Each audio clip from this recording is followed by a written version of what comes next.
에스겔서 18장 25절에서 18장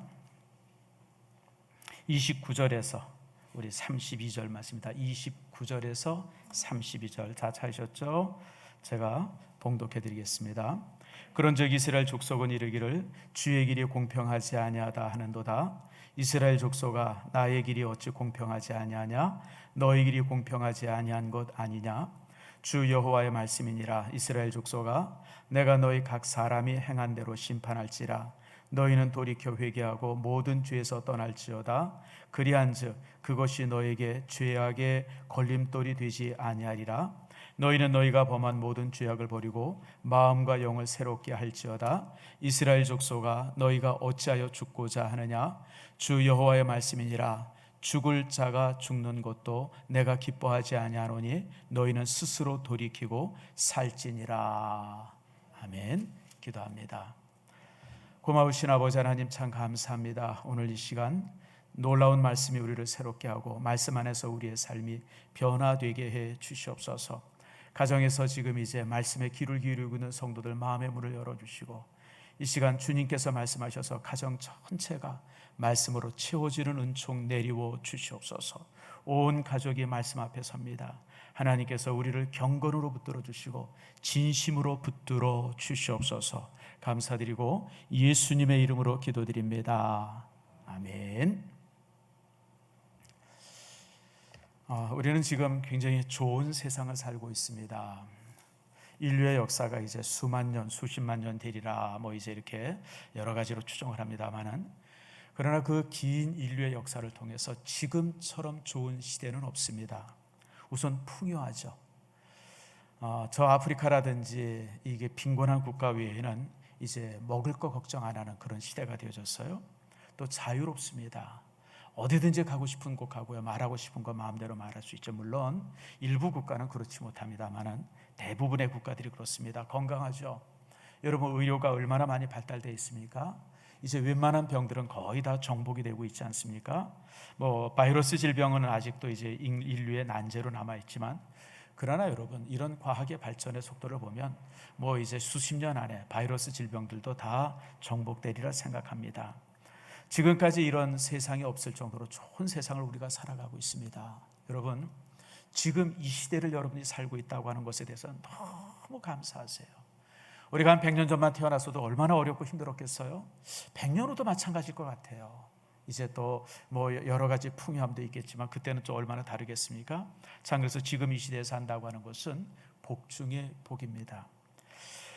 그러나 간혹 이런 좋은 세상에 살면서도 우리 마음속에 드는 좀 안타깝거나 또 이제 이렇게 불편한 마음들이 있죠. 그게 뭐냐면 세상이 참 불공평하다라고 하는 생각이에요. 여러분 그런 생각 안 듭니까? 참 세상이 불공평하다.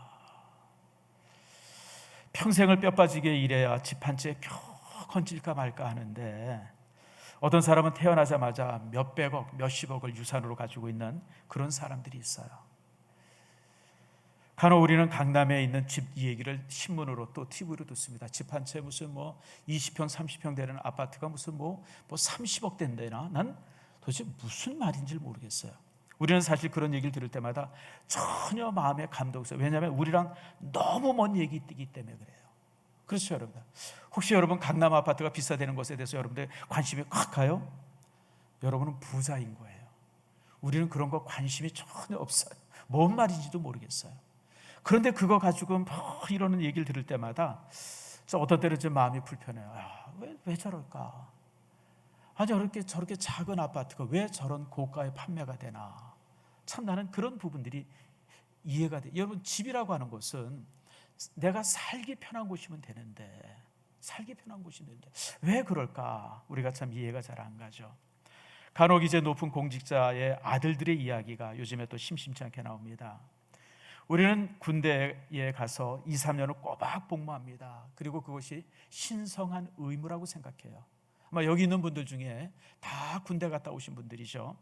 그런데 여러분 잘 아는 것처럼 여러분 높은 공직자나 국회의원 아들들이 군대 간 사람들이 많지 않아요. 여러분들 이유를 보면 다 환자예요. 난 그래서 저 사람들이 무슨 유전적으로 무슨 문제가 있는 사람들 아닌가. 그런 생각도 해봐요. 그냥 멀쩡한데도 군대 안 가고 뭐 그냥 엑스레이도 뭐 조작한 거 뭐 수태로 나오고, 난 그런 걸 볼 때마다 참 마음에 안 들어요. 뿐만 아니라 군대 가도 휴가 갔다가 지 마음대로 복귀해도 되고, 여러분 세상에 그런 군대가 어디 있어요? 우린 여러분 저기 군 생활할 때요, 여러분 위병소를 1분만 늦어도 여러분 그냥 막 얼차려 받고 기합 받고, 그래서 여러분 휴가 나올 때는 그렇게 휴가 나오거나 외출 나올 때는 좋지만 귀가할 때는 그냥 막 정신이 없었는데, 이런 고위 공직자들은 탁 집에 널브러져 가지고 집안에, 그리고 이제 부대에다 전해 가지고 며칠 더 있다 오겠습니다, 그럼 돼요. 참 그런 얘기를 들 때마다 마음이 불편해요. 우리는 사실은 법적으로는 평등한 사회를 살지만 사실 보이지 않는 계급이 사회 안에 딱 존재하고 있어요. 그런 거 여러분 느끼잖아요. 저도 사실 느껴요. 우리가 갈 수 없는 그런 어떤 자리들, 우리 같은 사람들은 생각지도 못했던 그런 일들, 뭐 그런 사람들은 대학도 의대도 마음대로 들어갈 수 있고, 뭐 그런 사람들은 이런저런 방법을 통해서 막 그런 얘기를 들을 때마다 굉장히 마음이 불편해요. 특별히 여러분 우리 개인뿐만 아니라 국가도 그렇잖아요. 지금 우리나라가 지금 여러분 이 서쪽에는 중국 있죠, 북쪽에는 소련 있죠, 일본 있죠, 또 이제 미국이 또 이제 이렇게 딱 밑에 버티고 있죠. 바로 또 휴전선 위에 북한이 있어요. 그래서 원자폭탄을 만들어가지고 수십 기를 만들어가지고 지금 뭐 그냥 막 위협을 하고 있어요. 그런데 이 강대국 틈 사이에서 우리가 할 수 있는 게 별로 없어요, 여러분들. 사실 우리도 비등하려면 무슨 우리도 원자폭탄 하나 만들든지 뭔가 이런 방법을 가지고 뭐 대항을 해야 되는데, 우리나라는 미사일 하나 사거리 늘리는데도 미국한테 허락을 받아야 되고, 무슨 뭐 우리나라를 지키기 위해서 미사일 기지를 하나 설치하는데도 중국 사람들이 허락을 받아요. 참 여러분 얼마나 속상한지 몰라요, 여러분들. 개인도 이런 어떤 그 불평등에 대해서 속상함이 있고요, 나라도 국가도 이런 것에 대한 불편함이 있습니다. 그래서 가끔 생각나는 말이 있어요. 빌 게이츠가 그런 얘기를 했습니다. 이 세상은 불공평합니다. 우리는 그것에 익숙해야 됩니다. 빌 게이츠가 그런 얘기를 했어요. 그러니까 빌 게이츠 말 맞다나 이 세상은 불평하고, 우리가 평등이라고 수없이 얘기하지만 그건 법조항에 있는 얘기고, 실질적으로는 사회 속에 수없이 많은 계층 간의 이 사다리들이 있고, 그런 어떤 그런 것들이 있으면서, 그러면서 이제 그런 것에 우리가 익숙해야 우리가 이 세상을 살아갈 수 있습니다. 그런 얘기를 빌 게이츠가 했는데, 참 그런 뉴스나 그 기사들을 볼 때마다 자꾸만 빌 게이츠의 이 말이 생각이 나요. 여러분, 참 이 세상은 불공평해요. 그리고 이 불공평한 세상에 대해서 우리가 익숙할 때 우리가 잘 살아갈 수 있다고 하는 얘기, 참 이렇게 뼛속 깊이 여러분 요즘에 느끼지 않습니까? 자, 그러면 이제 세상은 불공평하기 때문에 우리가 불공평할 수밖에 없는데, 그럼 하나님은 불공평할까 아니면 공평할까라고 하는 거예요. 사실 저는 젊었을 때, 청년 때 이 부분이 굉장히 참 이제 성경 읽으면서 참 이렇게 고민된 게 하나가 있었어요. 그게 바로 뭐냐면 한쪽 편 강도 얘기예요. 예수님께서 십자가에 돌아가실 때 한쪽 편 강도는 예수님을 향해서 막 저주를 합니다. 근데 또 하나의 한쪽 편 강도는 뭐라 그러면 나를 기억해 주시옵소서라고 그러는데, 아니 예수님께서 뭐라고 그러는지 아세요? 내가 오늘 나와 함께 낙원에 있으리라 그래요. 여러분 이 말이 여러분 은혜롭게 들립니까? 난 청년 때 이 말이 얼마나 고민스러웠는지 몰라요. 여러분 우리가 천국 가기 위해서 얼마나 노력을 해요. 우리가 하나님의 백성이 되기를 위해서 11조하죠, 성수주일하죠, 여러분 캠핑도 안 가죠, 휴가도 안 가죠, 여름 휴가 내가지고 성경학교 하죠. 우리가 정말 그렇게 노력하고 애쓰고 평생 동안 정말 살얼음판 걷는 것처럼 살면서 천국에 가는데, 아니 평생 동안 나쁜 짓 하던 놈이, 그리고 정말 나쁜 짓만 해가지고 십자가에서 죽는 놈이 예수님 만나서 날 기억해 주셔서 한마디 하고 천국 갔다? 난 사실 그 말이 너무너무 불편했어요. 청년 때 저는 솔직히 제일 그 청년 때 싫었던 게, 막 돌아가시기 몇 분 전에 예수 믿겠다고 고백한 사람들 보면 사실 속상했어요. 아니 세상에 우리는 예수 믿으려고 그렇게 애쓰고 그러는데, 천국 가려고 그렇게 우리가 애썼는데, 아니 저 사람은 그냥 마지막 숨 넘어갈 때 한마디 하고 천국 가? 야, 이게 이상하지 않나? 난 그래서 종종 그 부분을 생각할 때마다 하나님은 참 불공평하신 거 아닌가, 그런 생각을 종종 하게 되어졌어요. 자, 여러분, 하나님도 불공평하실까? 참 이것도 오늘 이 시간 저와 여러분들이 함께 나눌 그런 주제 중에 하나입니다. 여러분, 뇌성마비 환자 송명희 시인을 아십니까? 지금은 그분 시집이나 이런 게 별로 이렇게 안 나오는데 한 10여 년 전에, 10년도 더 됐죠. 그분이 나는 황제보다 하인이 부럽습니다라고 하는 책을 써서 굉장히 센세이션을 일으켰고, 그 책에서 나오는 이제 그 책에 쓰인 시가 이제 복음송이 되어져 가지고 지금도 아주 많이 불려지기도 합니다. 그런데 송명희 씨는요, 뇌성마비예요. 어려서 이제 뇌성마비가 돼 가지고 몇 미터 떨어지는 화장실을 가려면 그냥 아주 온 몸을 부르르 떨면서 거기 땀이 펌벅 돼가지고 화장실에 용변기 안에 앉는데요. 그리고 용변을 보려고 그러면 그냥 아무튼 극도의 인내, 사투를 벌이면서 용변을 본다 그래요. 뇌성마비니까요. 온몸의 신경들이 잘못되어 있으니까. 또한 제가 TV 영상으로 한번 여러분 보신 분이 있을 거예요. 제가 봤어요. 그분이 하나님 감사합니다라고 하는 이 한마디를 하려고 그러는데 그 한마디가 띄엄 되어지고 그냥 막 온몸에 그냥 막 힘을 싣고, 목에 힘을 싣고 숨을 그냥 들이키면서 그 하나님 감사합니다 그 한마디가 듣는 게 얼마나 마음이 그냥 저리고 아픈지 아마 보신 분들 그런 기억이 날 거예요.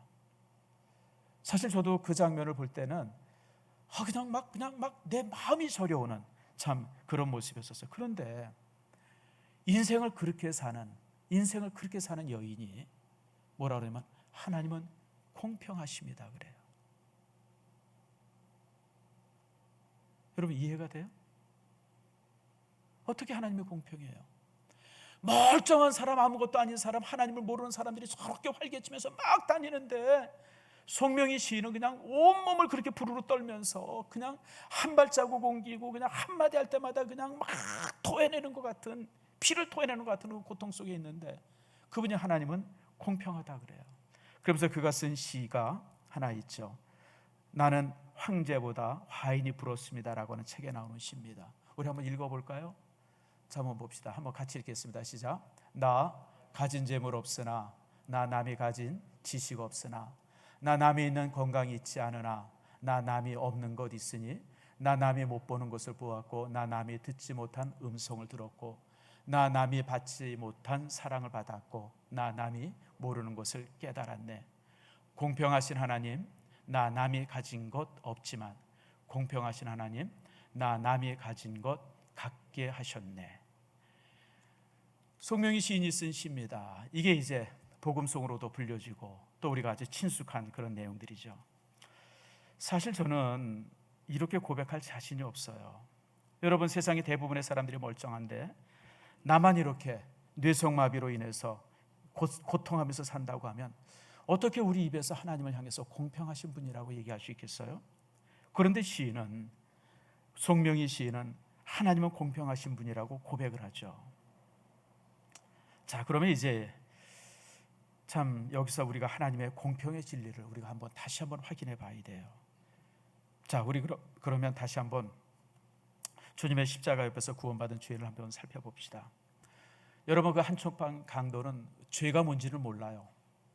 무슨 짓을 했던 사람인지를 모릅니다. 그러나 아무튼 가장 잔인했고 추악했던 것 같아요. 그러니까 십자가형을 받죠. 특별히 로마 시대 때 십자가형은요, 반역죄를 지은 사람들, 그리고 아주 이 잔인한 이제 죄인들, 그런 사람들에게 이렇게 하던 그런 형벌이었습니다. 그러던 사람이 이제 졸지에 천국을 허락을 받았어요. 본인에게는 정말 로또 맞은 것과 같아요. 세상에 그런 행운이 어디 있어요? 평생 동안 나쁜 짓만 하다가 그리고 그냥 지옥에서 영원히 살아야 될 존재가 한순간에 천국의 백성이 되어진 겁니다.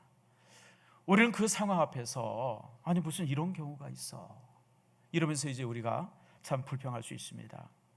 다시 말씀드리면 우리는 평생 먹고 싶은 거 안 먹고 이쁘신 거 안 입고 하고 싶은 거 안 하면서 정말 하나님의 그 마음에 들기를 위해서 최선을 다하고 또 우리가 신앙 안에서 옳게 살기 위해서 우리가 정말 힘을 다해서 살아가지 않습니까? 참, 그런데 이 사람은 딱 한 번 주님을 만난 것밖에 없는데 천국 간다 그러니까 우리 같은 사람이 생각할 때는 굉장히 좀 이렇게 억울하죠. 자, 그럼 우리가 이제 죄인 편에 대해서 살펴봅시다. 한쪽 편 강도. 정말 그 사람은 세상에서의 최고의 행운할 겁니다. 아마 지구상에서 지금까지 살아온 인류 중에서 최고의 행운하라고 그러면 바로 이 사람일 것 같아요. 정말 그럴까요? 천국에 갔다고 하는 것은 굉장한 행운이지만, 그러나 천국에 간 그는 하나님 앞에 내어놓을 수 있는 것이 아무것도 없어요. 인생은 한 권의 책과 같습니다. 이렇게 책과 같아요. 그리고 비어있는 공간에 자신의 삶들이 쓰여지는 거예요. 평생 죄를 지었던 사람은 죄는 지었던 그 인생의 삶 속에 죄가 가득 채워졌어요. 가득 채워졌을 거예요.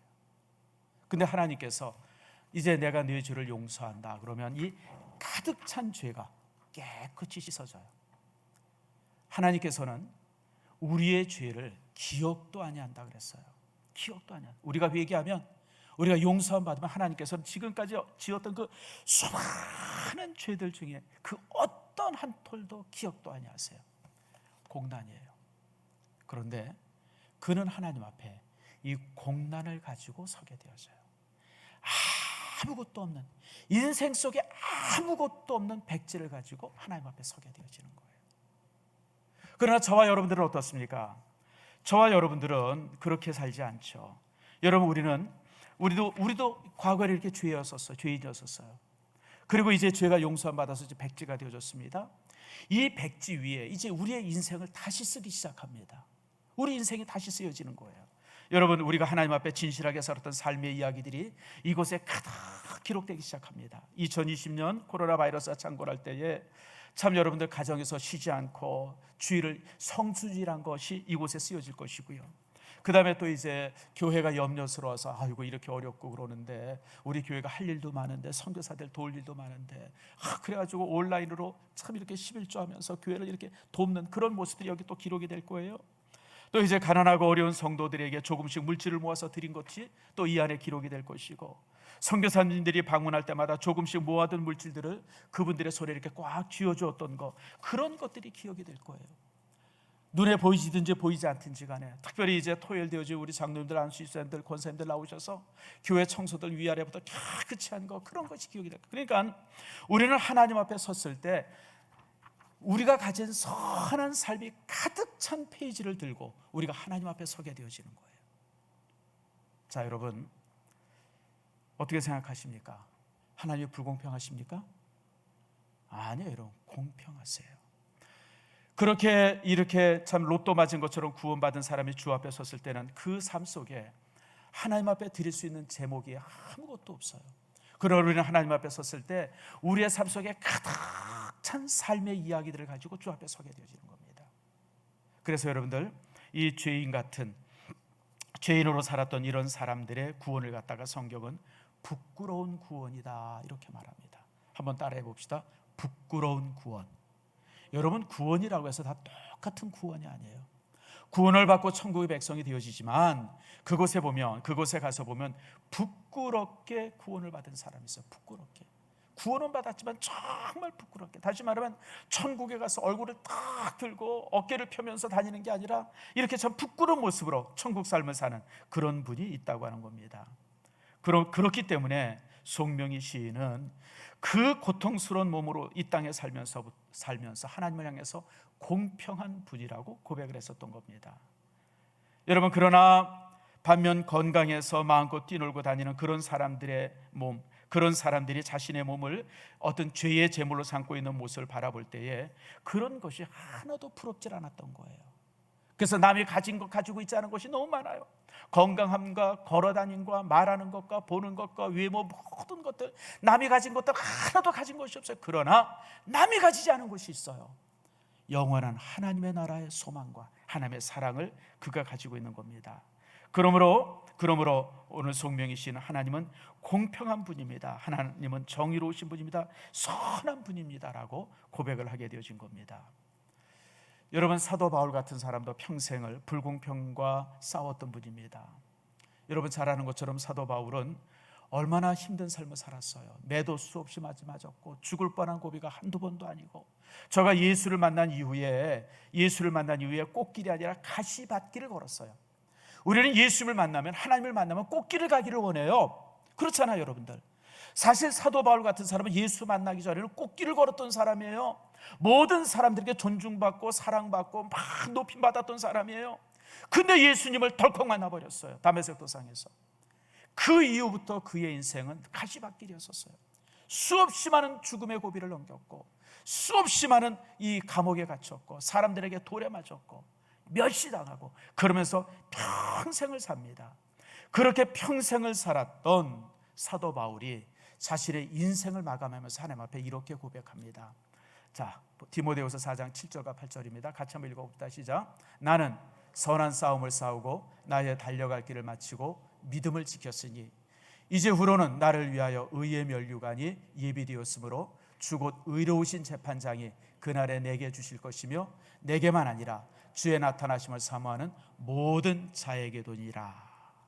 여러분, 사도 바울은요, 이 땅에 살아가면서 전쟁하듯이 살았어요. 싸움하듯이 살았어요. 매일같이 정말 막 죽음을 앞에 두고 그러고 싸웠어요. 그런데 사도 바울의 인생은 그게 다가 아니에요. 제가 인생의 마지막을 바라보면서 뭐라 그러냐면, 이제 하나님께서 나를 위해서 의의 면류관이 예비되었습니다.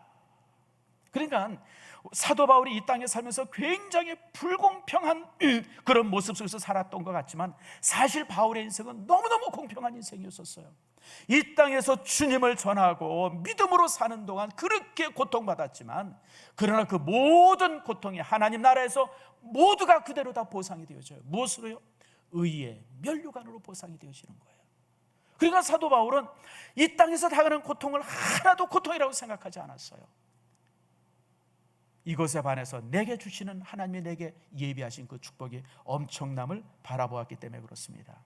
그렇게 사도 바울은 뭐라고 말하냐면, 데살로니가후서 3장 13절에 이렇게 말합니다. 자, 같이 한번 읽읍시다. 형제들아, 너희는 선을 행하다가 낙심치 말라. 선을 행하다가, 옳은 일 하다가, 바른 일 하다가, 신앙 일 하다가, 믿음의 일 하다가, 전도하다가 낙심하지 말아라. 아무리 큰 어려움이 당해도 너희들 낙심하지 말아라. 결국 하나님께서 내게 주시는 의의 면류관이 있음을 우리에게 알려주시는 겁니다. 사랑하는 사랑도 여러분, 인생은 불공평합니다. 왜 불공평하냐면 세상이 불공평하기 때문에 그렇습니다. 그러나 주님 뜻 안에 있는 성도들의 인생은 공평합니다. 왜냐하면 하나님은 공평하신 분이기 때문에 그렇습니다. 하나님께서는 언제나 선하고 공평하고 의롭습니다.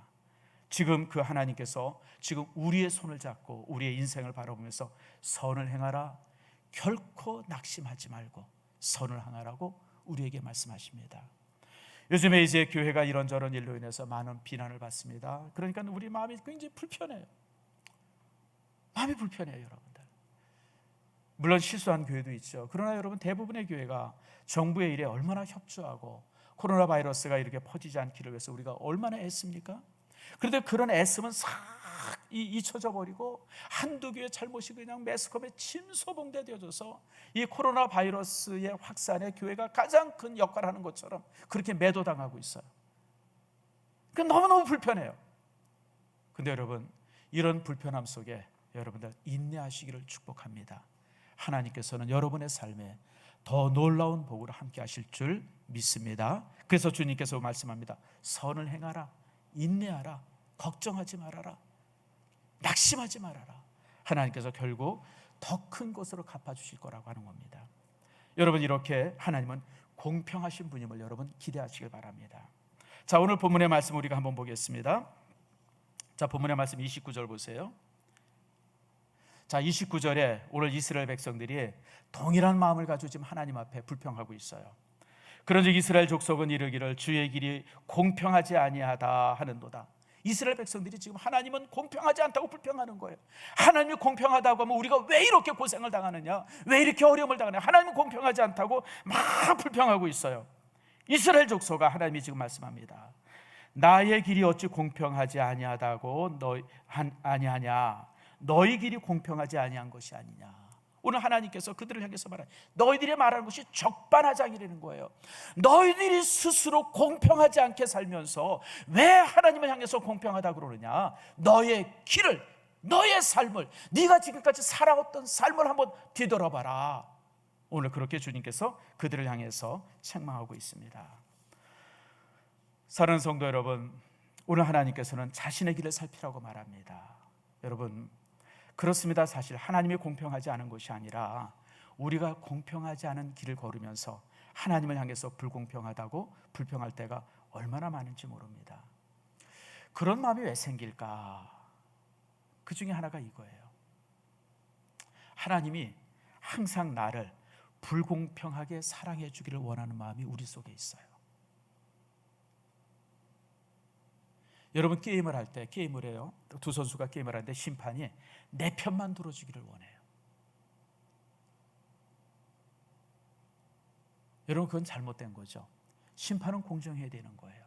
근데 우리 성도들은 나는 슬쩍 불편해도 하나님께서 문 감아주고, 나는 뭐 조금 잘못해도 하나님께서 이렇게 덮어주고, 상대방에서는 하나님께서 굉장히 잔인하게 해주기를, 그런 기대감이 항상 우리 믿음의 사람 속에 있어요, 여러분들. 그러면서 그게 이루어지지 않으면 하나님을 향해서 막 불평하는 거예요. 한 2년 됐던 것 같은데 제 친구 목사님이 이제 우리 헌신 예배를 왔는데 그런 간증을 하더라고요. 아이고, 뭐 멀리서 여기까지 오는데 그냥 거리는 멀고 시간은 촉박해서 그냥 막 밟았는데 막 160, 180 밟았는데 그냥 앞에 그냥 반짝반짝하고 그래서 그냥 막, 그랬더니 성도들 중에 아멘 이러는 사람이 있어요. 나는 솔직히 그 아멘이 되게 불편했어요. 예배 시간 늦기 위해서 한번 물어봅시다. 예배 시간 늦지 않으려고 과속했어요. 오라요, 바라요? 아니, 오라요, 바라요? 여러분들 상식적으로 생각해 보세요. 근데 하나님께서는 우리가 그렇게 해서 오면 하나님께서 딱지 안 떼게 해주는 것이 우리가 의롭다고 생각해요. 그게 공이라고 생각해요. 그게 하나님의 사랑이에요. 아니에요, 여러분들. 하나님의 진정한 사랑은 우리가 위반하고 과속하면 딱지 떼야 돼요, 여러분들. 그게 공평하신 하나님. 그런데 하나님께서 그렇게 하시면 하나님이 불공평하다고 생각을 하는 거예요. 오늘 하나님께서 하시는 말씀이 바로 네 자신을 살펴봐. 너 스스로 불공평하게 살면서 왜 하나님께서 불공평한 너를 더 사랑하지 않냐고 투정하는 것 아니냐. 사랑하는 성도 여러분, 그렇습니다. 하나님은 공평하신 분이에요. 하나님은 의로우신 분입니다. 불의를 덮어주시는 분 아니시고요. 우리가 믿음의 사람이라고 해서 우리가 잘못한 거 그저 그냥 모른 척하고 넘어가 주시는 분이 아닙니다. 종종 교회에 보면 또 그런 성도가 있어요. 저한테 목사님 요즘에 참 기도가 안 돼요. 우리 기도 많이 하시는 우리 장로님 한번 물어봅시다. 왜 기도가 안 돼요? 이영희 장로님, 왜 기도가 안 돼요? 여러분, 이유가 단순하죠. 안 하니까 안 되지. 기도 안 하는데 왜 기도가 돼요? 다시 말하면 머릿속에 다른 사람을 향한 미움과 시기가 가득 차고 가슴 속에 다른 사람을 향한 분노가 가득한데 무슨 수로 기도가 돼요, 여러분들? 기도가 안 되는 이유가 본인이 있으면서 하나님을 탓해요. 교회를 탓하고 목사를 탓해요. 아니에요, 여러분들. 우리가 무엇인가 내 인생에 문제가 있을 때 내 자신을 살펴봐야 돼요. 혹시 내 속에, 내 안에 불편함이 있지 않아? 불공평이 있지 않는가? 오늘 하나님께서는 그걸 말씀하세요. 너희들이 하나님이 불공평하다고 그러지만 실제 네 자신을 살펴봐. 네 속에 불공평이 있는 거야. 사랑하는 성도 여러분, 그렇습니다. 우리 자신을 봐야 돼요. 뿐만 아니라 여러분, 우리는 지상에서 나타나는 여러 가지 일을 보는 게 아니라 영원한 하나님의 나라를 바라볼 수 있어야 돼요. 우리가 요셉 이야기를 너무 잘 알지 않습니까? 요셉은 굉장히 불공평하게 살았던 사람이에요. 왜 불공평하게 살았냐면 같은 아버지지만 어머니가 넷이에요. 같은 아버지지만 어머니가 넷이에요. 그러니까 나머지 세 어머니의 형제들이 요셉을 그렇게 미워해가지고요, 아무튼 자라면서 11째 아들이었었는데 그렇게 미움을 받고 살았어요. 그러니까 형제들이 미워하니까 또 이제 이 아버지는 또 이제 요셉을 또 이제 편애하기 시작하죠. 그런 편애가 더 많은 미움을 가져오게 된 거예요.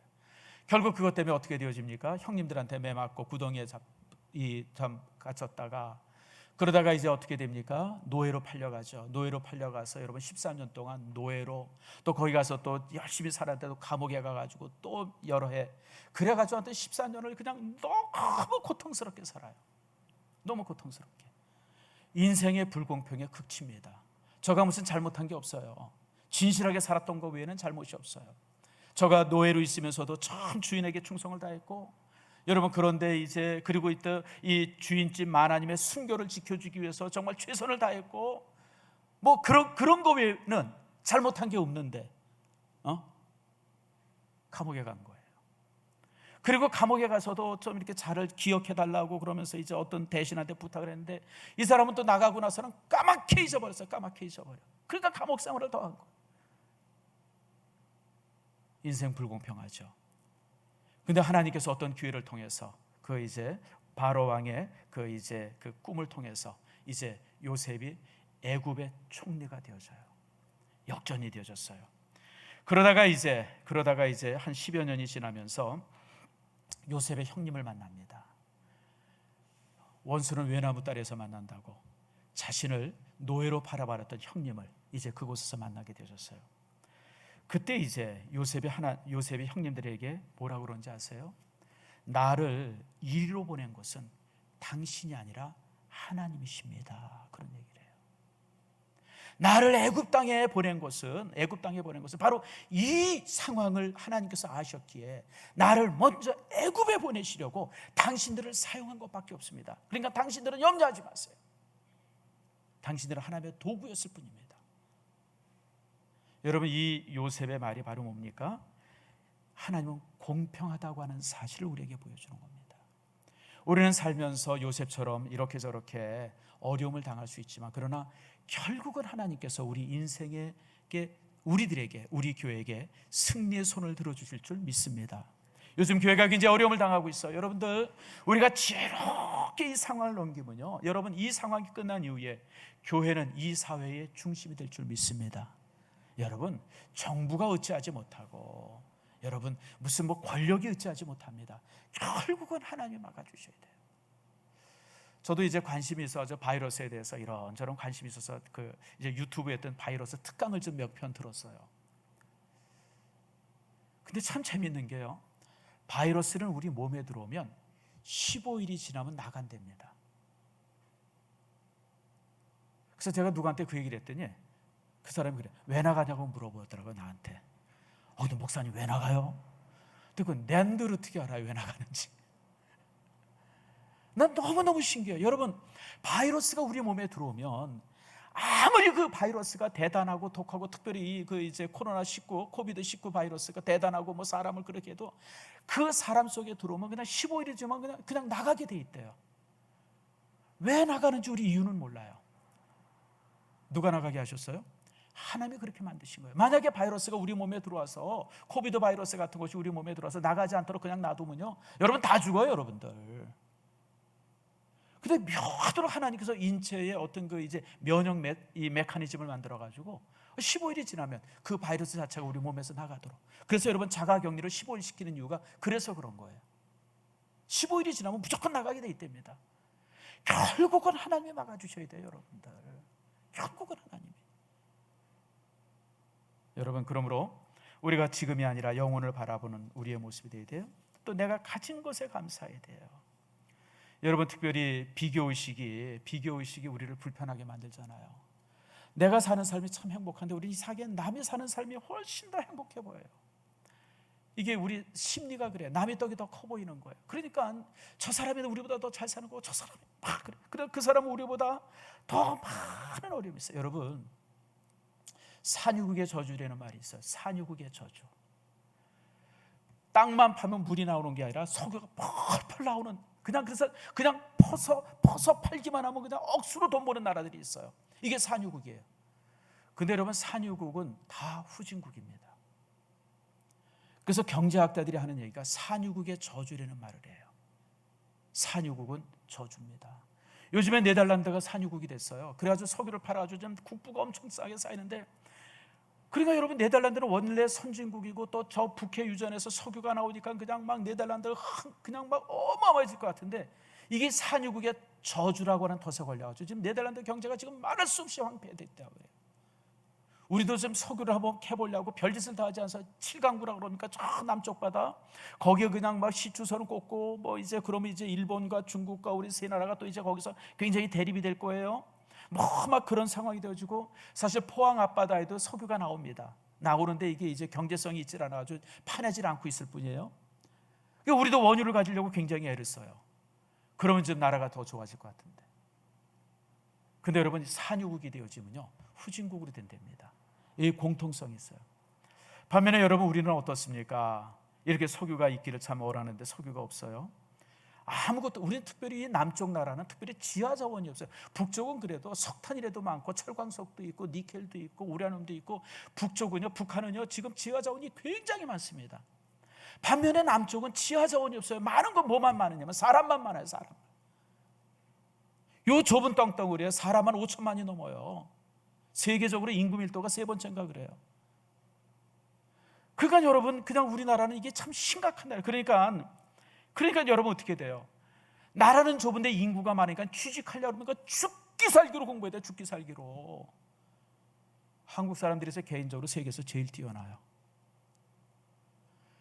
그리고 우린 자원이 없으니까 수출하지 않으면 먹고 살 일이 없어요. 먹고 살 수 있는 방법. 그러니까 수출하려고 그냥 막 죽기 살기로 해요. 세계 10위의 수출국이에요 지금. 그래서 뿐만 아니라 우리나라를 둘러싸고 있는 소련, 북한, 그 다음에 일본, 뭐 미국, 또 북한, 뭐 중국 막 이 틈에 있다 보니까 그냥 이 나라를 지키려고 그냥 국방에. 그래서 여러분 우리나라가 국가요. 우리나라 국방력이 세계 6위입니다. 5위, 6위 그래요. 여러분 우리나라는 없는 게 복된 거예요. 만약에 우리나라가 산유국이 되어져 가지고 석유 펑펑 난다 그러면요 우리나라 사람 이렇게 못 살죠 여러분들. 넉넉 정부에서 여러분들 매달 100만 원씩 줘보세요. 정부에서 매달 200만 원씩 줘보세요. 뭐 때문에 이래요 여러분들. 지금 사우디가 그렇고 이라크가 그렇고 이란이 그렇잖아요. 베네수엘라가 그러다 저렇게 쫄딱 망해서 저 모양이잖아요. 그래서 여러분들 하나님은 공평하신 분이에요. 하나님은 없으면 없는 대로 그 속에 은혜가 있음을 여러분 기억하세요. 많은 게 좋은 게 아니에요. 그래서 여러분들 인생을 살면서 조금 없다고 해서 여러분 좀 이렇게 불편하지 마세요. 여러분 없으면 없는 대로 지금 우리가 살아가고 있는 것이 기적 아닙니까? 그러면 여러분들 그런 것에 대해서 여러분들 불편하지 마세요. 마지막 하나 더 볼 것은 혹시 여러분 우리 주변에 불공평한 자리가 있으면 우리가 치유자가 되어야 됩니다. 여러분 출애굽기 16장이죠. 백성들이 만나를 거두러 나가요. 만나를 거둬 가져오죠. 그런데 만나의 특징이 뭔지 아세요? 하루가 지나면 벌레가 생겨요. 나는 만나가 주는 굉장히 큰 영적 의미가 있는 것 같아요. 우리 인생에 넘치는 물질이 있으면 좋을 것 같은데 넘치는 물질이 있게 되면 항상 그 물질 속에 벌레가 생겨요. 못 먹게 되어져요. 사실 우리 인생은 일용할 양식에 항상 만족할 수 있어야 돼요. 믿음의 사람들은 날마다 하나님께서 우리에게 주시는 일용할 양식에 만족하고 살아야 돼요. 그런데 우리는 항상 불안해가지고 뭔가 쌓아두기를 원해요. 근데 쌓아두는 것들은 항상 언제나 그 속에서 뭐가 나와요? 여러분 벌레가 나오게 돼 있어요. 탐욕의 벌레, 여러분 교만의 벌레, 죄의 벌레들이 거기서 나오는 거예요. 그래서 여러분 우리 믿음의 사람들은 이 땅에 살면서 불공평한 자리를 바라보면 그 불공평을 해소시키는 역할을 우리가 감당해야 돼요. 예를 들면 이제 두 주 있으면 추석이 되잖아요. 여러분 이렇게 추석이 되어지면 여러분들 아파트 대부분 사는데 그냥 보내지 마세요. 여러분 제일 아파트 단지 안에서 불공평한 대접을 받는 사람이 누구예요? 경비원들이잖아요. 여러분들이 작은 선물 하나씩, 큰 선물이면 더 좋고 경비원들에게 이렇게 선물하세요. 고맙습니다. 우리 동네 지켜주셔서 고맙고 또 이제 택배 잘 맡아주셔서 고맙고 감사합니다. 여러분 그렇게 인사를 표하세요. 여러분 직장도 마찬가지예요. 직장 가보면 불공평에 어떤 그런 대접받는 분들이 있잖아요. 청소하시는 분들, 화장실 청소하시는 분들, 이런 분들이 있으면 여러분들이 추석이나 이럴 때 꼭 선물하세요. 여러분들 아이고 우리 회사 이렇게 잘 이렇게 깨끗해 주셔서 너무너무 감사해요. 고마워요. 이게 우리 믿음의 사람들의 몫이에요. 그러니까 세상의 불공평을 바라보고 왜 세상이 이러냐고 여러분 그렇게 말하지 말고 여러분 스스로가 그 세상의 불공평을 해소할 수 있는 그런 작은 재물들이 되기를 바라요. 힘들게 일하는 분들 찾아가서 손잡아주고, 불공평한 일 당하는 사람들에게 여러분 도움 주고, 이런 일들을 우리 믿음의 사람들이 해야 돼요. 이게 우리의 몫이에요. 우리의 몫. 여러분, 우리 불공평한 이것을 바라보면서 우리가 못 본 척하고 아이고 그게 나랑 무슨 상관이 있어, 여러분 이러고 있다 그러면 나는 똑같은 사람이에요.